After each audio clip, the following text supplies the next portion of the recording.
Kind of continuing with Dante, kind of just football side of the stuff, where do you see you're going to get production in that role if he was going to miss time? Who kind of looks to step into that role?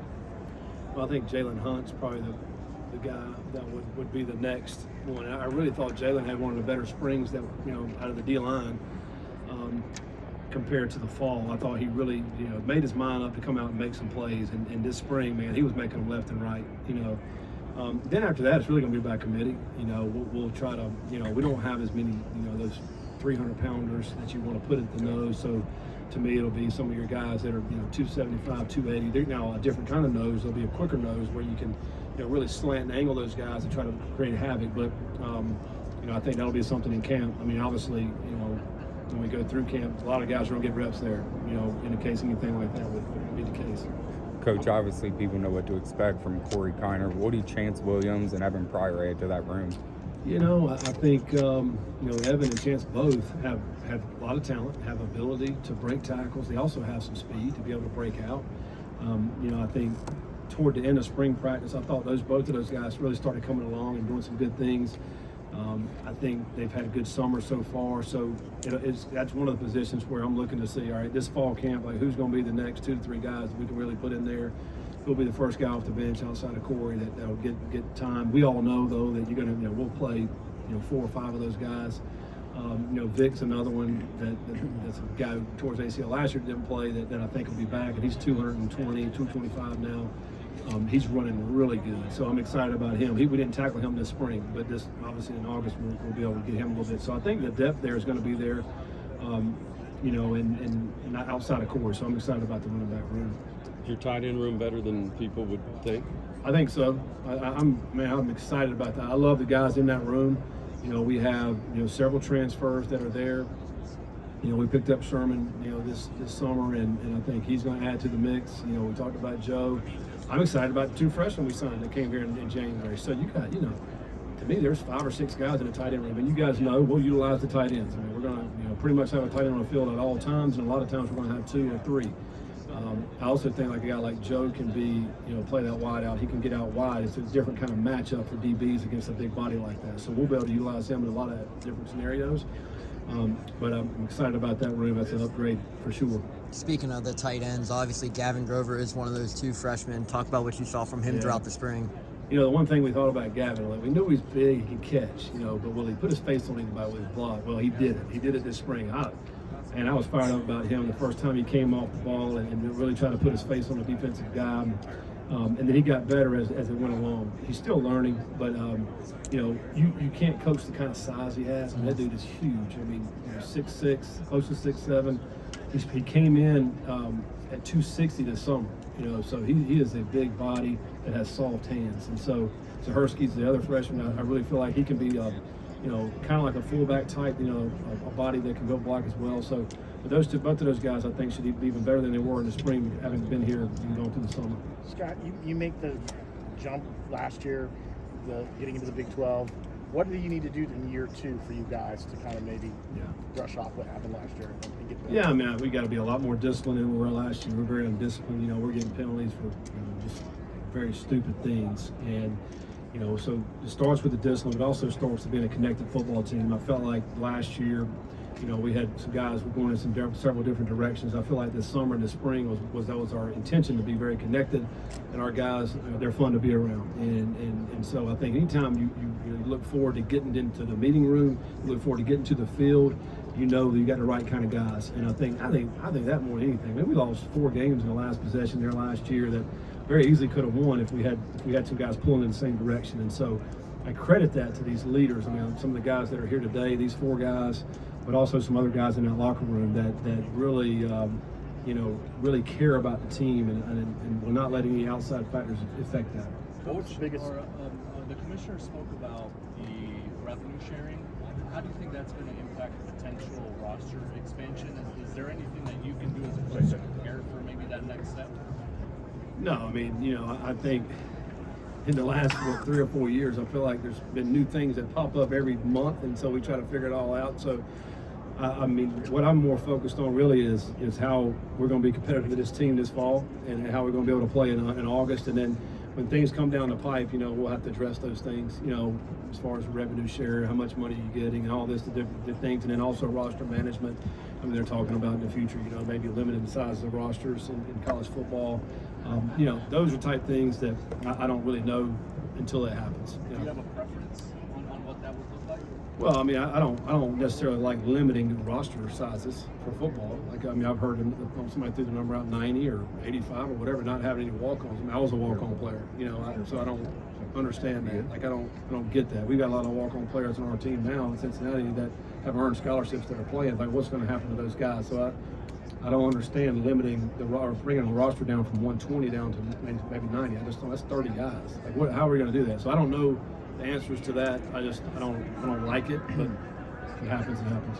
Scott, did anything from the first season of the Big 12 stand out to you that you felt like, okay, we got to get bigger, stronger, faster, better? Was that Well, I think one of the things was depth. Like, I felt like we didn't have the depth that we needed. I think particularly, obviously, O-line, D-line, in the first year, and then for us, it was in the secondary as well. I just thought defense, we got wore down in the second half of games and in the second half of the season, probably the last 3 or 4 games. I feel like we had a lot of juice left, and I think part of that, like Jack Dingle, one of our linebackers, I mean, I think he got way too many reps. We didn't have enough depth to rotate him. I feel like this year, right now as we sit here, 6 or 7 linebackers, we can rotate those guys a little bit more. It's a long season. We're playing some big guys and big teams, and so you get hit on so many times. I mean, your body only has so many licks, and I feel like a guy like that could really benefit for having some guys that can help. Like Goldie that we just got in here. I think Goldie's he almost looks like Jack. I mean, 6'3", 240, 45. He hit 22 miles an hour the other day on the catapult. I mean, he can run. I mean, somebody like that's going to be able to help depth-wise. You guys got your 5 offensive linemen back. Is that lineup set, or is there going to be some competition and some guys can? It'll be competition. We want to compete at every position. I mean, I've talked about the quarterback room. We want to compete. We're going to compete on the O-line. I mean, every position. But so I do think. I mean, there's probably this year on the O-line we'll end up playing 7, probably 8 guys, and hopefully we'll be able to rotate 8 guys. I mean, I really like being able to rotate guys to. For 2 things. I mean, number one, it gives you more depth, and also for those young guys that maybe next year when they'll be the starter, they've already played a lot of football. So hopefully at least 8 guys will be in that rotation, and whoever starts will be whoever the best is, right, for that week. Hey, Coach, based upon what you've seen in the spring, what do you think is going to define the identity for your team in 24?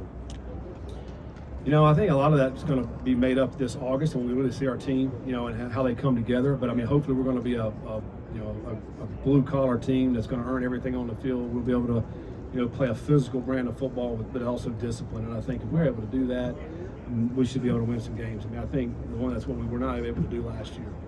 You get picked 14th. Do you take motivation from what Neil Brown did last year when they were picked last year? I don't really care about where we're picked, if it's first or last. I mean, obviously you don't get picked first. I mean, that helps, but that doesn't necessarily matter. It's I don't know how anybody can pick teams anymore. We got 47 new scholarship players. How do they know where we're going to be? Like, they don't. So that don't really matter to me. I think it's what you put together once your football team and then go out and play game by game. Now, hopefully we got a much better football team. But yeah, I mean, certainly you want to exceed expectations if that's where they pick us. Hopefully we're way above that, and we're doing a lot better things this year. Barry Jackson was the name that we talked about around this time last year after a breakout spring game. How does his role increase this year, and what have you seen from some of the younger guys like Cale Woodburn and Dakari Anderson? Yeah, Cale, I think, is a guy who this spring showed a lot. He can really run. He knocked the top off. He had a nice catch in the spring game. Dakari's more of a running back playing receiver. He's more a physical player. Barry Jackson, I think, will certainly have a role in what he does. And he's still continuing to learn our offense. And Tyron Smith's a little slot that we brought in. I think AT's had a really nice spring and summer. So we got some of those smaller bodies, those slot bodies to work with. I think we just really got to define roles of what they do best, and let's ask them to do those things. And then figure out where to play them. I think so Barry's a guy that we know is powerful. He can run. The ball in his hands, he's dynamic. So we got to find ways to get him the ball. And I think that's part of what we have to do when we start doing game planning. Tyron Smith kind of has that speed level that you didn't have in the wide receiver room last year. How excited do you get as an offensive-minded coach to try to draw up plays to get him to extend the field? Yeah, I think he's a guy that that can do a lot of things. He's not very big, but he is a skilled wide receiver. He runs great routes. He's got really good hands. He's shifty. He does have some good speed. So he's also smart. So be able to move him around and motion him and figure out some different matchups and try to get him loose, I think will certainly help. I think we have more depth in the receiver room this year.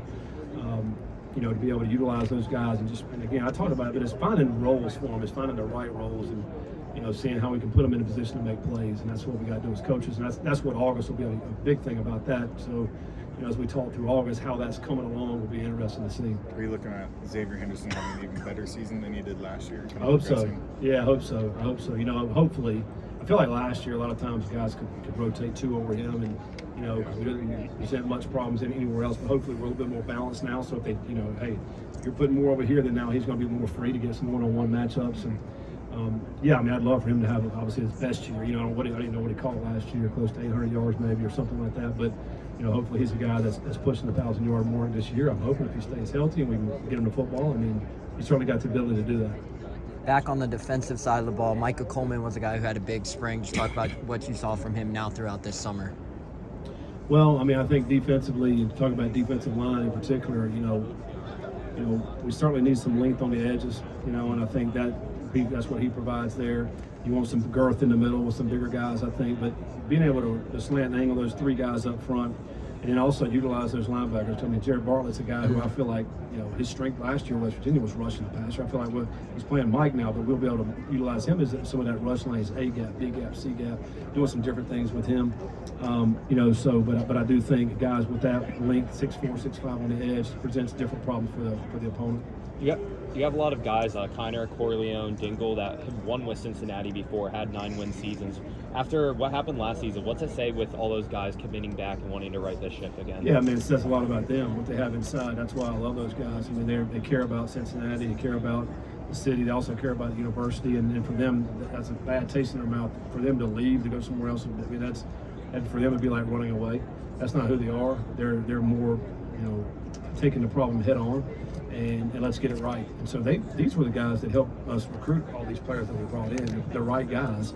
And these also are the guys that put the hard work in this offseason. And I think, hopefully, nothing greater than to send some of these guys out of here with a lot of wins and something they can hang their hat on and hang their head up and know that they help get that thing turned around.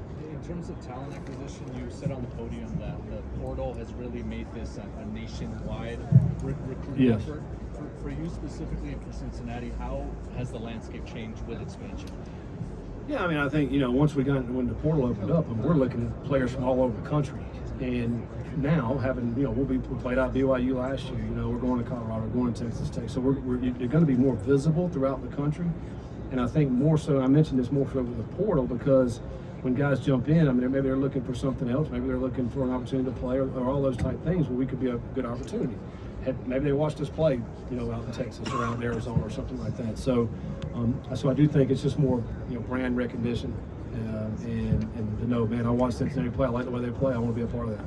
Well, it certainly bolsters them. Does it branch out like what you guys need to pay attention to with the other states, like a Utah, like a Colorado, like an Arizona? Yeah. I think, I don't know necessarily high school wise because in high school you have to recruit them so often. You got to get them on campus so much. It's very difficult for somebody to travel 3 times almost, But I do think in the portal where it happens fast, where you're on the phone with them, all right, now you're flying them in.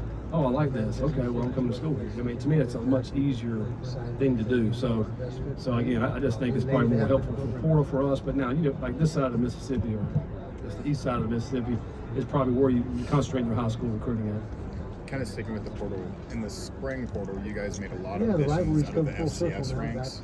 Does it feel like you're taking a chance, maybe gambling on someone that might be unproven in terms of competitiveness and competitivity, or is it kind of you trusting your player personality part? No, I think so it's back to those kind of kids, they play.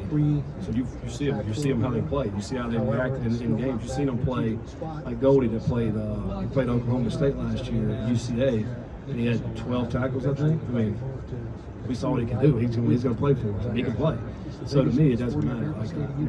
To me, it's easier to take a guy who played at maybe a group of 5 or a smaller school compared to a guy who played at a power school that didn't play. That's a little bit more, taking more of a chance, in my opinion, on that kid compared to a guy that's played. So, I think to your point, I think we just evaluated the talent and how he played, and we felt pretty good with our evaluation.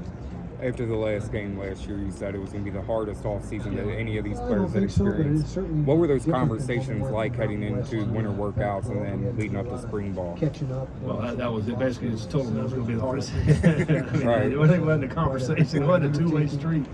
They welcomed it, you know. And if you ask them, they'll tell you it's the hardest that they've been through. So, but we needed it, like, you know. And I think had we won 6 games, you know, would it have been as hard this winter? Maybe not.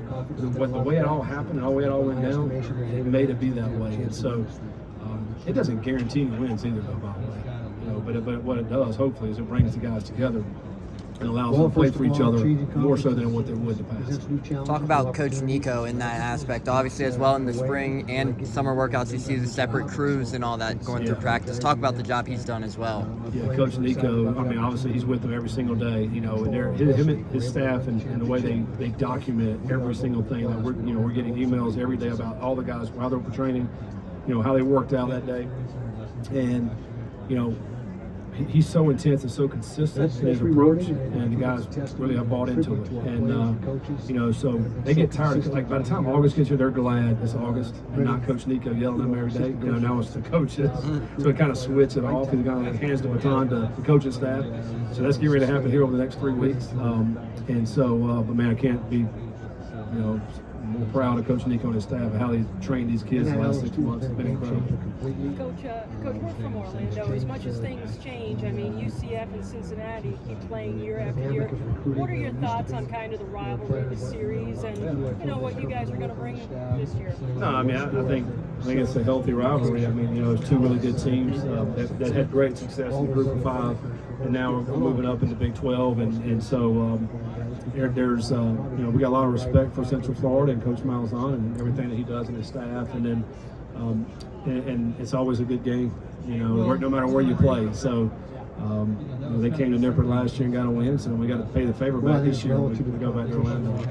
In the geographic footprint of the Big 12, I mean, UCF and Cincinnati are kind of over on that side. I mean, you feel a kinship, I guess, you know, coming in this year at the same time and everything. Yeah, I think so. You know, I feel like us in West Virginia and Central Florida are all kind of on that same plane over there, and you know, a little bit similar situations as far as travel goes and how you approach all that. But you know, at the end of the day, they're, you know, I think Central Florida, because of the same trajectory that Cincinnati's had, I mean, very similar, and you know, two really great programs. So I think it's just a natural rivalry, which I think is extremely healthy for college football. I think sometimes you lose that whenever you're adding teams throughout the whole country, but I think that the fact that we're both together, I think, is very healthy, and like, excited about that continued rivalry. One more for Coach. UCF, Cincy, and Houston all were successful in the AAC, all finished below 500 last year. So did you think that, what did you learn kind of from that transition? Was it more difficult than you thought moving conferences? I just think that, you know, I just think that the depth really plays a factor in that. You get a couple of guys injured that are your key players, and you can't fill the gaps in with these other teams that we're playing have and can. It just pays off for those other teams when you look in the second half. And I think second half of games, the second half of the season, I think was a big factor in that on all those teams. And so, you know, hopefully we've all added to our roster some more talent, so, you know, so you have more depth where you can continue to be competitive in the second half of seasons and in the second half of games. Thanks, guys.